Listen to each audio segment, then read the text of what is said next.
Malaysian Scholarly Publication Council, MAPIM, currently has 27 members, namely Dewan Bahasa dan Pustaka, public higher institutions, publishers, research institutes, and government agencies. MAPIM is a body that works actively in the development of scientific and scholarly publications. The functions of this body is to develop, expand, and coordinate Malaysia's scholarly publication from all kinds of fields. And for this international conference on Book Industry 2008, MAPIM is gladly launching 15 new titles from its members.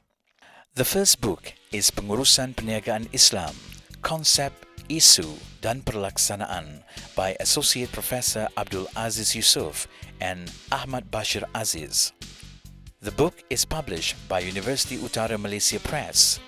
This book discusses issues related on the business management from the Islamic point of view that can be practiced in daily life.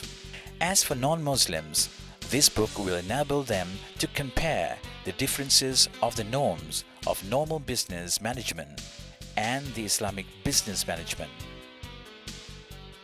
University Malaya Press has published a book, Medical Ethics, Etiquette and Law by Abdul Hamid Abdul Qadir, which is designed and written for medical students as well as doctors of all ages. Its primary objective is to provide subjects to impart medical ethics, etiquette, and basic law. Since laws and regulations are becoming increasingly important in the potentially litigious environment in which doctors practice, this book will help them to steer clear of trouble. The book also provides an interesting insight into the many facets of medical practice for non-medical readers. The next book is Study Orientation in Action by Muhammad Ghani Awang, Surya Kumar S., edited by Balan Kunjambu and published by University Malaysia Pahang Press. It enlightens the strategies to overcome problems in organizing study skills. It is a practical guide and acts as a companion in helping students develop correct learning strategies and effective study skills. It covers a broad spectrum of topics, while the technique introduced in this book can help them in their modification of learning behavior as well as to excel in their studies. It also provides a valuable guidance to students by giving them direction and encouragement to develop good study skills. Kompendium Perancangan dan Reka Bentuk Kampus Kondusif by Suhana Samsudin, Ahmad Bashri Sulaiman, Hasanuddin Lamid, Rosita Omar, Nosiah Abdul Aziz, and Masliana Muhammad Noor, published by University Technology Malaysia Press, is a result of IRPA's, a research which was conducted to identify design criteria for conducive campus environment in Malaysia. This compendium discusses results on research conducted in 4 public universities in Malaysia that was chosen based on their age and status. It is indeed a very important and comprehensive reference to help professionals, students, the public as well as those involved in the planning and designing of a campus, as well as knowing important aspects that need to be considered in creating a conducive environment of a university's campus in Malaysia. The book Teori Counseling dan Psychotherapy by Sapura Sipun and Rohaya Hussein discusses on the theory of counseling that is often being held as a guide by practitioners of the said field. Theories discussed in the book published by University Science Islam Malaysia Press are psychoanalysis, gestalt, rational emotive behavior, reality, transactional analysis, and behavioral theories, as well as human-focused theories. This book is suitable for counseling students in higher learning institutions. Dewan Bahasa dan Pustaka Kuala Lumpur leads its book entitled Wanita dan Pembangunan Ekonomi by Nur Aini Haji Idris. Nowadays, women not only consist half of Malaysia's total population, but also an integral part of the working force in the labour market. Their involvement in the economy has come a long way, starting in the agriculture sector as a way of making ends meet.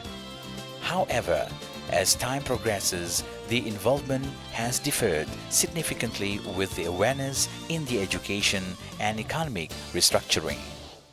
A specially written guidebook for Bahasa Malaysia teachers who teach in special education classes by Hashim Osman, entitled Pengajaran Terancang Bahasa Malaysia untuk Pendidikan Khas, is published by University Science Malaysia Press.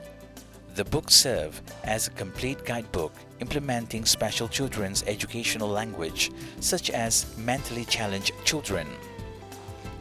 There are 60 planning examples in 3 various steps according to their abilities that receive positive feedback from the teachers.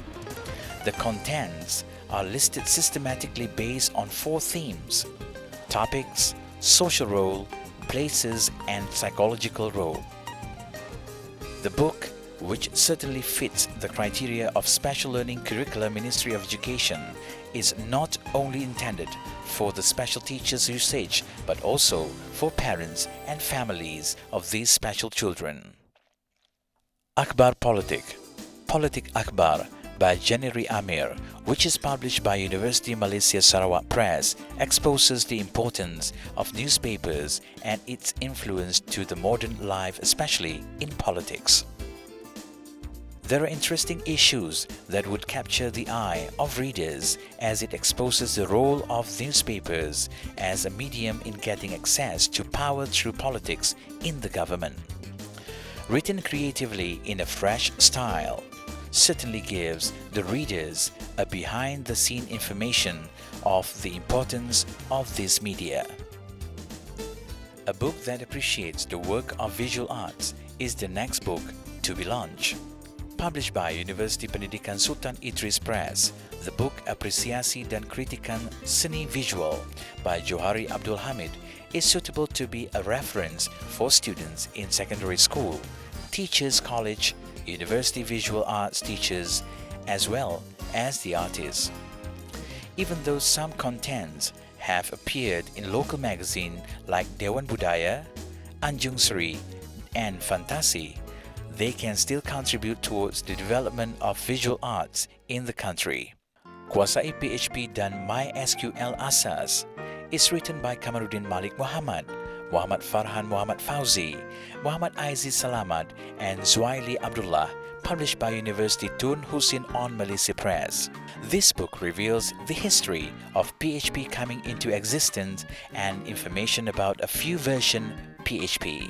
Combination PHP and database MySQL are also explained step by step. Jejak Bakti Sumbangan Tun Dr. Mahathir dalam bidang kejuruteraan, published by University Malaysia Perlis Press, is a book that compiles ideas and contributions by Tun Dr. Mahathir in developing Malaysia as a modern and technological developed nation by focusing on engineering. His contributions were so extensive that Malaysia is on par with other developed countries in terms of its engineering technology. University Malaysia Terengganu Press published a book, Bacteria dan Ikan, written by Najia Musa, Wendy Wee, Ruhil Hayati Hamdan, Lee Seong Wei, Lee Kok Leong, and Norashikin Haji Jama. The book focuses on diagnosing fish diseases and isolating certain bacteria which has to be identified morphologically, biochemically, and psychologically. Other than discussions on the prevention and suitable treatment for any diseases that infect fish, this book also delivers information on zoonotical diseases that are infectious to human via animals. A collection of selected religious lectures compiled by Associate Professor Dr. Amin Haji Abdul Rahman Al-Jarumi, entitled Bicara Ad-Din, is a new book published by University Technology Mara Press. All lectures that were presented in Sultan Salahuddin Abdul Aziz Shah Mosque, Shah Alam Selangor, are significant to Muslim world because they focus on topics about education, family matters, as well as Islam being the way of life. Efficient plantation palm oil management that is nature-friendly is the aspect that the government is very concerned about. Thus, the Malaysian Palm Oil Board (MPOB) introduces two books entitled Manual Pengurusan Bersepadu Ulat Bungkus and Sistem Pengurusan Perosak Bersepadu bagi Kawalan Ulat Bungkus di Ladang Sawit by Siti Ramlah Ahmad Ali, Norman Kamaruddin, Muhammad Basri Wahid, Muhammad Najib Ahmad, Muhammad Mazmira Muhammad Masri, and Ahmad Kusairuddin to achieve that goal. Good management practices as well as care for plantations are important to overcome a lot of pests like the notorious rapworm. The books also discuss measures that farmers and practitioners can take in controlling pests effectively on their plantations. Reka Bentuk Kejutaraan written by George E. Dieter and published by Malaysian National Institute of Translation is intended to provide the senior engineering students with a realistic understanding of the design process. We hope that by launching these titles, all past experiences and new ideas could be applied and would become the main source in the national development agenda. This in turn will help the masses to be more responsive and aware of the scholarly publications in this country that can help in developing a dynamic and successful nation.